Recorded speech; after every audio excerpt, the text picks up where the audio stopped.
Aloha everybody. I got a new mic, so I've been playing with the sound the past few videos, so hopefully it's okay.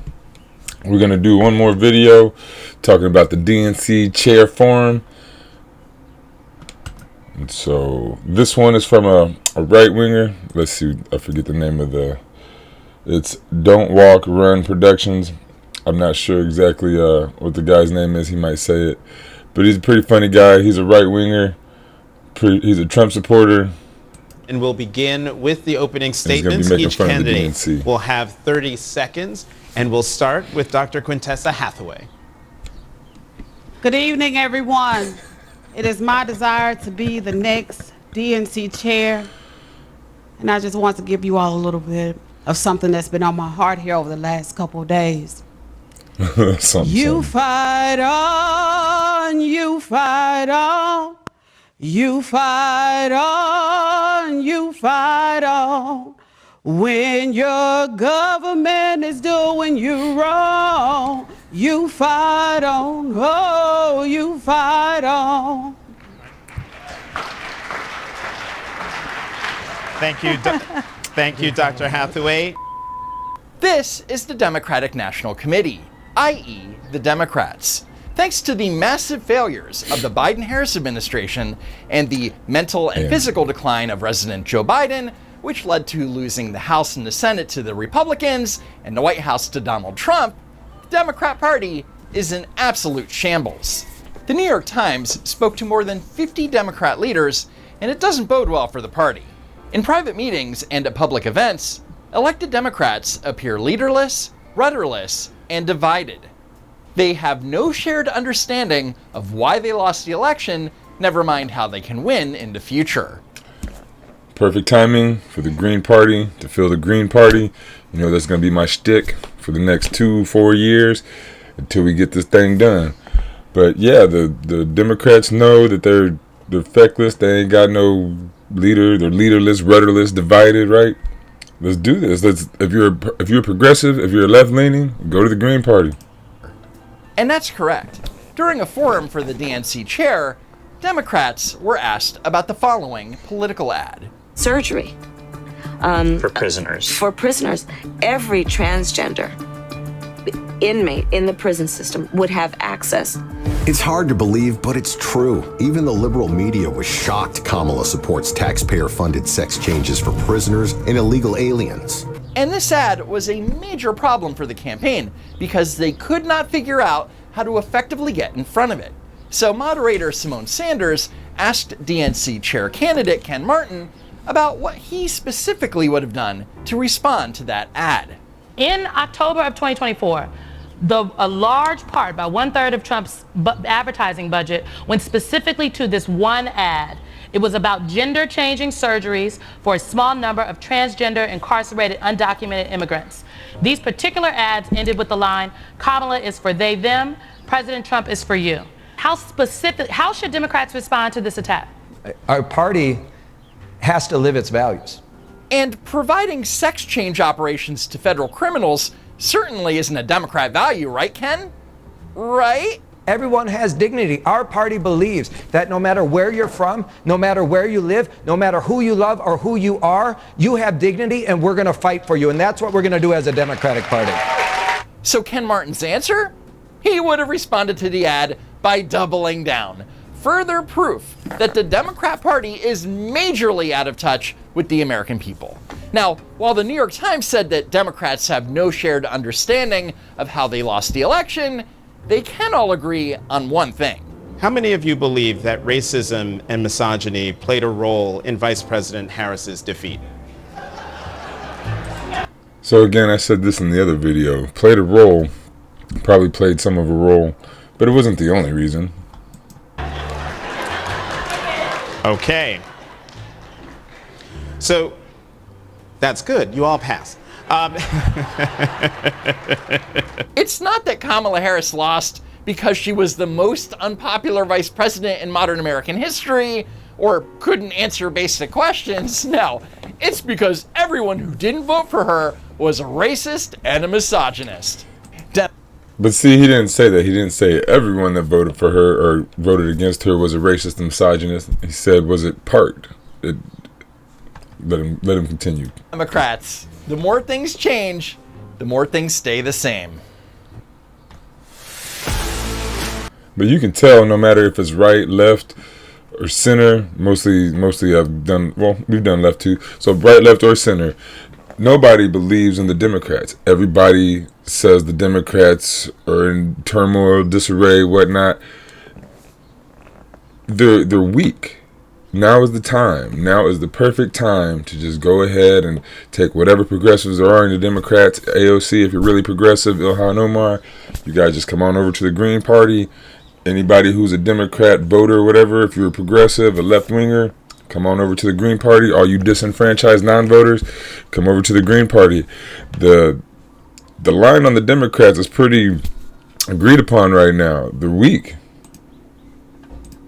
So on his way out the door, President Joe Biden gave a farewell address to the American public, about 3 years too late. Today, an oligarchy is taking shape in America of extreme wealth, power, and influence Today, that literally threatens our entire democracy, our basic rights. Joe Biden came on the scene talking about how he was trying to take money from the big people, how he tried to prostitute himself, but they told him to come back in like 10 or 20 years or something, and he was older and more seasoned and whatnot, that he was too young to be giving money to. Freedoms and a fair shot for everyone to get ahead. And this is a dangerous A fair shot for everyone to get ahead. This is the guy who wrote the 90s crime bill and then gave his son a pardon for doing the exact things that he told black people they'd go to jail for, 5-10 years for? And his son even weighed it out on a scale and showed it with proof. So yeah, I don't think Joe Biden should be talking much about fairness. Oops. And that's a dangerous concentration of power in the hands of a very few ultra-wealthy people. Says the man who awarded the Presidential Medal of Freedom to billionaire George Soros, who is best known for injecting billions of dollars into American politics to affect the outcomes of American elections. But right, so we know both sides do the same thing. It's one big party. They act like they're different, but they do the same thing. They take money from the same people. There's a couple people who donate to Democrats that don't donate to Republicans, and there's a couple that do donate to Republicans that don't donate to Democrats. But for the most part, I'd say probably 80 to 90% of their big donors donate to both parties, like Donald Trump did before he ran for president. But everyone knows this. The Green Party doesn't take money from big donors, billionaires, whatever. Total grassroots movement party. If that's what you're into, if you're into the people's movement, community, society, it's Green Party. Democrats ain't for you. Whatever. And this tech billionaire oligarchy talking point was Joe Biden's parting gift to the Democrats. A talking point that they're already running into the ground. Do you want the money of the folks that he's talking about if you're chair of the Democratic Party, of these tech executives, or would you bar any contributions from tech? It's important for our party to raise money, for sure, but not at the expense of our values. There are a number of billionaires in this country don't have values, that have no interest in helping the working class in this country. The idea of an oligarchy, the idea of the billionaire class and others essentially, ruling this country, the president's absolutely right. We are heading down a path that we haven't seen ever. And as the next DNC chair, crazy. I'll make sure we're not taking money from people who are trying to put people down and to go against the working class in this country. We will not take money from people that do not share our values as a Democratic Party. Who are the kind of folks that you're talking about? Because it sounds really good, but specifically, who are the types of folks that you will bar from giving money to the Democratic Party? Well, there's lots of billionaires I won't take money from. Elon Musk is one of them, right? Not that he's offering to donate any money to the DNC or anything, but Elon Musk is one. They were taking money from Zuckerberg right before the election ended or whatever, right? Like, the billionaires just go back and forth. Had Kamala won, Elon Musk would probably be right up under Kamala's butt right now. Wow, what a bold statement. Keep your money, Elon Musk. There's a lot of tech, this tech industrial complex that President Biden was talking about, and others. There are a lot of donors there who are clearly working against the interest of working class people that I would not take money from. There's too many to name. That's the problem in this country right now, right? The top 1% in this country who control so much of the wealth, right? who are lording over this country right now, we shouldn't be taking their money. Let me read some of that back. The top 1% in this country who control so much of the wealth, we shouldn't be taking their money. But as it turns out, Ken Martin doesn't mean it. The top 1% in this country who control so much of the wealth, right? Who are lording over this country right now, we shouldn't be taking their money. Now, don't get me wrong. There are a lot of good billionaires out there that have been with Democrats who share our values, and we will take their money. But we're not taking money from those bad billionaires. Thank you, Chairman. But if he knows who they are, why can't you name a few? You seem like you have somebody in your head, or do you? So a list of good and bad billionaires at the DNC. Yes. Even Eugene Daniels, a man who routinely dresses like this, finds Ken Martin's statement ridiculous. Really quickly, a show of hands from the others, a blanket ban on tech execs as chair of the Democratic Party. Contributions. All right. Figure it out. Hypocrites. The fight right now is against Donald Trump and the billionaires who bought. Well, I would assume there might be some tech execs that aren't billionaires and maybe some tech execs that are pretty decent people. So, I mean, I guess that was kind of maybe too broad of a question or too broad of a ask, right? Like billionaire tech execs, something like that. This country. Oh, sure. The Republicans are shaking in their boots, Ken. Contributions. It's about to get funny. F***ing hypocrites. The fight right now is against Donald Trump and the billionaires who bought this country. Oh, sure.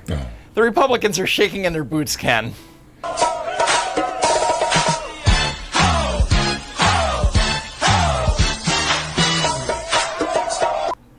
I'm learning so much from you, right? How to promote and even. Ooh, sorry on that commercial. I was missing the button. $1 million there on an hour and a half.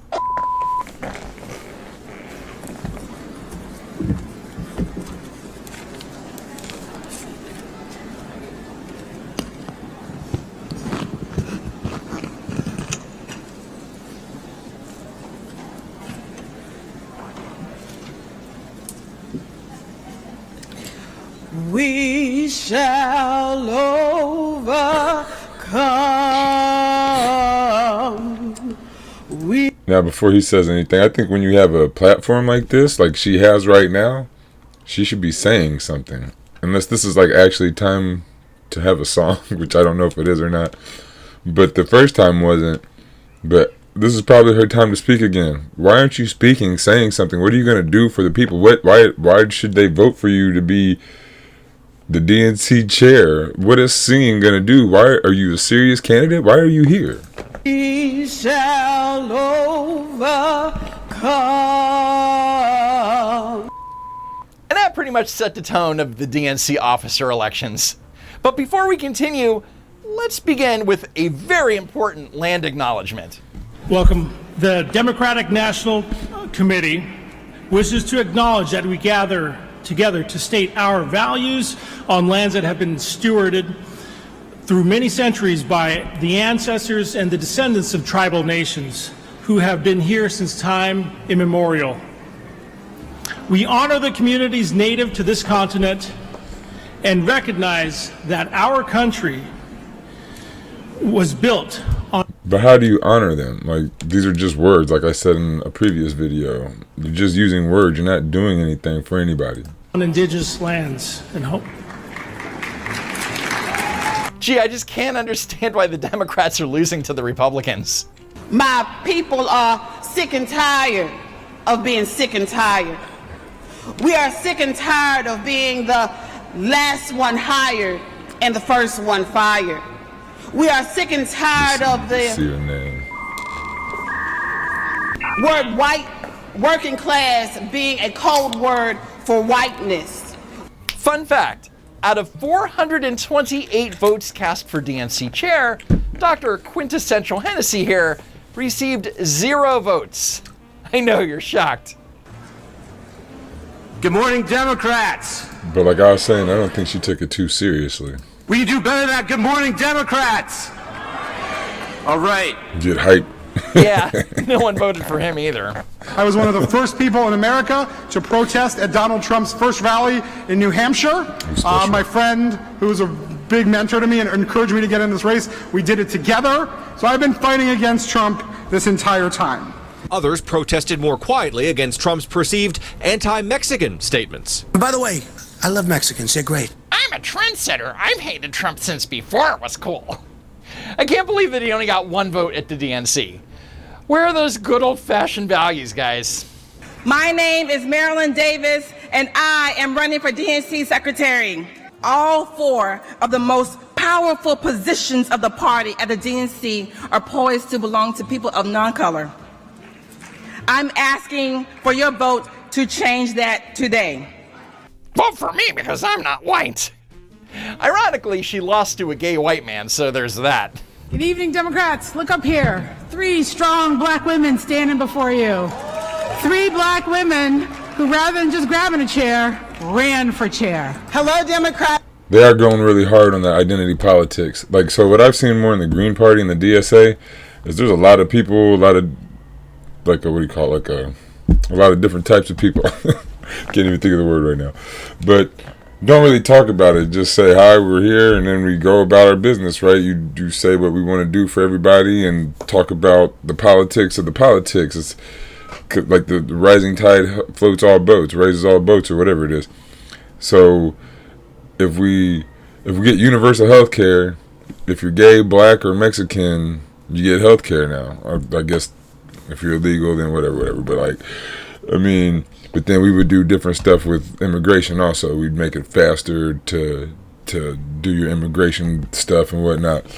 But anyway, yeah, they just point out, oh, I'm black, vote for me. I mean, okay, you can say, oh, I'm black, but then here's my stuff, what I'm going to do. Like, but you really don't have to say you're black. We can see you're black.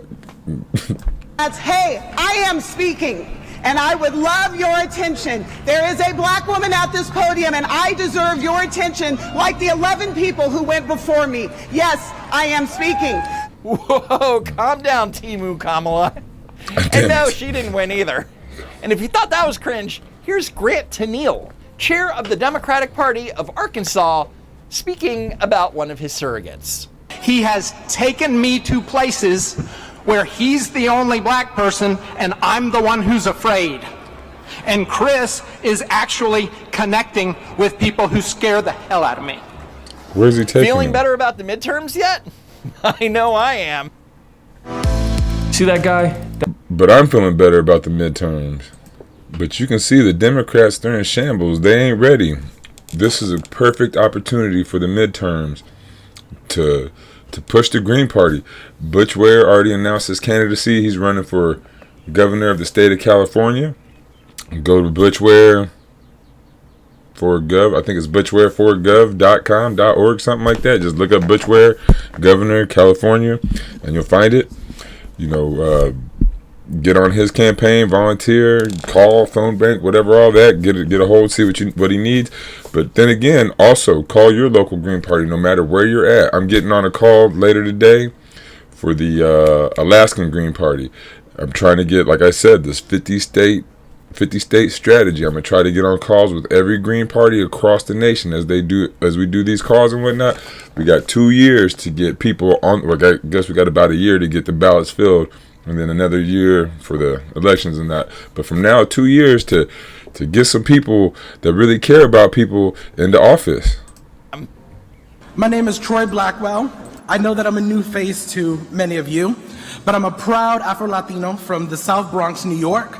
Today I stand before you as one of the first non-binary candidates to run in the DNC's 177-year history. My family is originally from Puerto Rico. I'm proud to be the only Afro-Latino in this race. And I'm asking you to take a chance on someone like me, a proud non-binary Afro-Latino from the South Bronx. So when former Biden-Harris... So I don't know how he's cutting these videos up, if he's leaving out their platform. Because if you only go up there saying, I'm a proud Afro-Latino, non-binary, proud Afro-Latino, but you don't say what you're going to do for anybody or what you're going to do in this position of power. You didn't say why to vote for you. You just said a little bit about who you are, which is cool. You can tell people who you are, which fine. But tell them what you're going to do for them or what you're going to do in this position. Harris appointee Troy Blackwell suddenly proclaimed that he was non-binary. It immediately further complicated what was already a very complicated election. Here's outgoing DNC chair Jamie Harrison. See, here he goes doing too As much. you know, our 3 at-large vice chair positions are used to ensure... So the thing is this. So in the Green Party, what I want to do is just get as many people as we can involved. Get everybody involved. Be you gay, straight, whatever, non-binary, transsexual, transgender, whatever. If you black, white, Latino, poor, middle class, even if you're rich, if you're down for the cause, whatever, that's cool. Everybody. But then just you have what you call internal elections, internal whatnots. Everybody run for, who wants to run for Senate, wants to run for this. We have our internal elections, and then if you're not necessarily colorblind, we all see color, but if you're really for the people, like we are, you're gonna just vote for who's best, and who's best would probably even out over the voting thing when you got enough people running. But they, in the Democratic Party and the Republican Party, you only have 1 or 2 people that even get a chance to do something, like Nancy Pelosi, even AOC. When you're already in office, you rarely get ran against. AOC got ran against by even a further right person. But so, like, if you're a progressive, you'll get ran against. So, and that's another thing. Like in the Green Party, if you did get ran against, you'd only get ran against by another progressive. In the Democratic Party, if you're a liberal or you're right wing, you don't get ran against. Like Joe Manchin might have got ran against a little bit. I don't even know. Kristen Sinema maybe. But the people that run against them don't get no money. The people that run against the progressives like AOC or like Cori Bush got put out. And I don't think it was Jamal Bowman. I think it was, who was it? I forget who it was, but one of the guys got out too. But they'll put money against the left, but they don't really put money against the right. And that's the Democrats, yeah? So this is too complicated. Gender balance among 7 offices: treasurer, secretary, national finance chair, and vice chair for civic engagement and voter participation, and the 3 at-large vice chairs. Not sure how you can have a perfect balance of genders across 7 positions, but whatever, please continue. Our rules specify that when we have a gender non-binary candidate or officer, the non-binary individual is counted as neither male nor female, and the remaining 6 offices must be gender balanced. Our elected officers are currently 2 male and 2 female. In order to be gender balanced, we must elect 1 male, 1 female, and 1 person of any gender. So again, this is what we have to do for this vice chair race. We have to elect 1 male, 1... But see, if you have to do it, is it really democratic? 1 female, and 1 person of any gender. So don't pick the best person for the job and make gender the primary concern. Right, Got that it. too. To do this, our process will be slightly different than the one outlined to you earlier this week. But I hope you will see that in practice it is simple and transparent. Oh, good. I was worried there for a minute because, it all sounds pretty convoluted. We'll have 1 officer of the 3, so then we will know which position is filled of the 1 male, 1 female, and 1 vice chair of any gender. Our second ballot would also be for a candidate of any gender. Then our third ballot will be the 3rd position that is remaining based on the 2 results. Either a male candidate if a candidate that is not male has not been elected, or a female candidate if a female has not been elected. Yeah, I don't get it either. But did adjusting the rules to make it more equitable? I get it, but that means that the last position would be all male candidates or all female candidates, depending on the first 2 votes. But I don't think that's the way it should be. Like, there should be male, females, and LGBTQ running in all the races, that people want to run in, and just running all the races, then vote. Like, that's just crazy. It shouldn't be like that. Like, you shouldn't have to where it's going to be like, you wouldn't do that. You shouldn't do that if it was black and white too. Oh, we got a black person in the thing, we got a white person in the thing, and now it's got to be a Mexican person or something like that. Like, you wouldn't do that. That's just doesn't make sense. That's like prejudice or whatever. It's not good. For the non-binary candidate ultimately matter? The final tally of votes: Troy Blackwell 0. Well, that was a waste of time. After all of that, I need to point out that the gender balance among DNC officers doesn't actually exist, because there are more male DNC officers than there are female. Womp womp. So who were the actual vice chair winners? Well, first is anti-gun activist David Hogg, which is weird because back in 2022, David said the following: "I'm one of the most politically toxic people in the country, and I'm too radical for American politics. No, I'm not running for office." So David Hogg was in we talked about this, one of the shootings. I'll remember by the end of this. "We have enough straight white men in power. It'd be nice to see some people who actually look like our Pretty sure it's Parkland shooting. Country and not privilege." And so he said that, let's go back. He said that because he was kind of radicalized by the Parkland shooting, right? And he was very anti-gun, like he said. So he said these things. So this guy's taking him out of context, right? I'm pretty sure the way he said this, he's telling Democrats or any politician, now's not the time to come talk to me. I'm all radical, and if you come talk to me and you have me, or like you back me or whatever, it's gonna look bad for you, right? Because right now he knew he was in the shooting and he was saying very probably radicalized stuff. A shooting will do that to you. But years after, and after, I'm sure he's had counseling and stuff, and he's just older and whatnot, and time heals all wounds or whatnot. So I get why the quote is just being taken off. It'd be nice to see some people who actually look like our country taken out of context and not privilege. So he stole a vice chair seat from a person of color. Sad, really. Like, I'm already one of the most politically toxic people in the country. Any politician doing anything with me is, in effect, committing political suicide. At that time. So David Hogg proclaimed, "I'm a terrible person." And the DNC was... And that's not what he was claiming. He was claiming that he was a radical person that had been radicalized by the Parkland shooting. Like, "You're hired."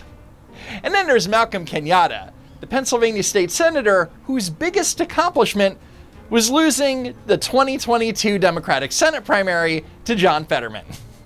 And last but not least, there's Artie Blanco.